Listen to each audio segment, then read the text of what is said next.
Here, we will witness how cops become the victims of their own mess, facing the wrath of higher authorities of citizens who truly know their rights. On July 7, 2020, TF agent James Burke found himself in a sticky situation while visiting a home in Columbus, Ohio.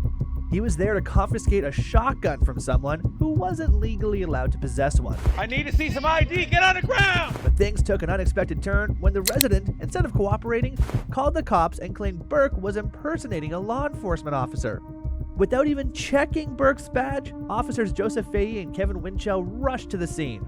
On getting there, Officer Fahey started barking orders at the federal agent. Turn around, let me see your hands. I need to see some ID, get on the ground! He kept telling Burke to show his hands, then his ID, and then to get on the ground, all at the same time and with his gun drawn. I'm a federal agent. 9171-103. I'm a federal agent. Burke tried to explain that he was one of the good guys. Fahey refused to listen. When Burke didn't immediately comply with the conflicting commands, the officers pounced. They tried to cuff him, leading to a scuffle, and Fahey even tased the poor agent.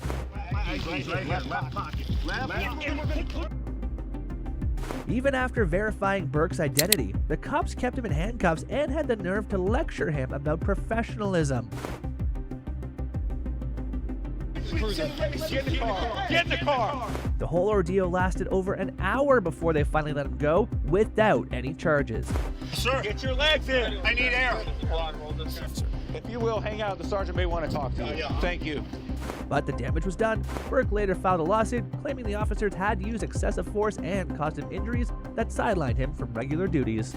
The next story happened in a traffic stop. An officer pulled over the driver, but instead of simply explaining the reason for the stop, the cops started grilling the driver with all sorts of irrelevant questions. Where he worked, how long he'd been there, and so on. See your hands. I need to see some ID, get on the ground! The driver, understandably confused, tried to cooperate by handing over his ID, but the officer just kept firing off more unnecessary questions, as if he was trying to trip the driver up or catch him in a lie. Turn around, let me see your hands.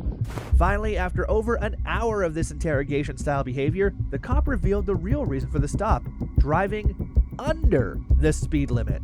Apparently, going 5 miles per hour below the limit was enough to warrant a full-on investigation in the officer's mind. When the driver pressed him on what the warning was actually for, the cop brushed him off, eager to just wrap things up and move on. I'm a federal agent. 9171-103. I'm a federal agent. It was clear he knew his initial justification for the stop didn't hold water, but didn't want to admit it. You ought to be ashamed of yourself. The whole encounter left the driver thoroughly perplexed. A routine traffic stop had turned into an absurd waste of time, with an officer more interested in playing 20 questions than doing his actual job. It's a frustrating example of how some cops can abuse their authority and make simple interactions needlessly confrontational.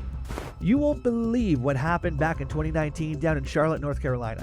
An FBI task force was out doing their job, executing a search warrant. But things took a crazy turn when one of the local Charlotte-Mecklenburg police officers got confused. This officer, Heather Loveridge, saw someone crawling on the ground and thought he was the suspect they were after. So she opened fire! But the person she shot wasn't the suspect at all. It was an FBI agent named Clarence Belton. Can you imagine? Belton had been working as a law enforcement officer for almost 10 years, and then boom, he gets caught in the crossfire.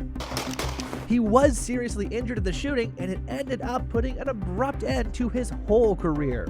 Now, Belton is firing back. He's filed a lawsuit against Officer Loveridge and the city of Charlotte. He's accusing Loveridge of negligence, assault, violating his rights, and causing him emotional distress. Belton is seeking over $25,000 in damages for all that he's been through. The police department's own review board even found that Loveridge used excessive force and violated their policies. A man was standing on the sidewalk holding a can of what appeared to be a soft drink. Just immediately, these two police officers approached him and asked him what kind of beverage he was drinking. So the guy questioned why they were checking on his drink, saying he wasn't drinking in public and didn't want the officers coming up to him with guns. Just people that we feel might be drinking in public. So we're checking to make sure Do you you're suspect okay. I might be drinking in public? We have no idea. We don't know what the... That's So why you we're do not asking. suspect that I might be drinking in public? Show us what kind... The officers explained that they were just making sure there were no public drinking violations, but that's because there were a lot of students in the area. The Man asserted his rights, refusing to show the officers the can. He politely requested the officer's card, which they provided. Can you please hand me your card? I'm requesting it. Let me see if I can do this from a distance. Do I need Hang to on. articulate? Is this close? You want me to set it down and then you can grab it? Would that be better so I don't get too close? Officer Avila. Yeah. May I have your card, please? Excellent. Officer Avila has no problem being professional with the business card. The guy was really mean and persisted with his questions as the interaction continued, with the man questioning the officer's reasonable suspicion for checking his drink. Anybody holding a can is under reasonable Well, suspicion. typically we like to see the can. Usually we can see if it's an actual soft drink or if This it's may an not be alcoholic typical. beverage. Do I look imbibe on beverages in public, Officer Scott? I don't know. May I have your card, please? You'd have to come get it and you didn't want me to get close to you. But what happened later? After the exchange, the officers decided to end the conversation and leave, realizing they could not compel the man to show his drink against his will. You did get Anything too close else to that you though. gentlemen need besides Gestapo stops for cans? Yeah, it's Gestapo when you're going to stop me for a can on the sidewalk. That's Actually, sick. you were standing here. We didn't stop you. We just came up to talk to you. Oh, okay, later. See you. Have a good night. Take care. Yeah. Good talking to you. Just seems like the officers departed in shame and without having to ask any other questions. Maybe someone else will have to fall for their antics.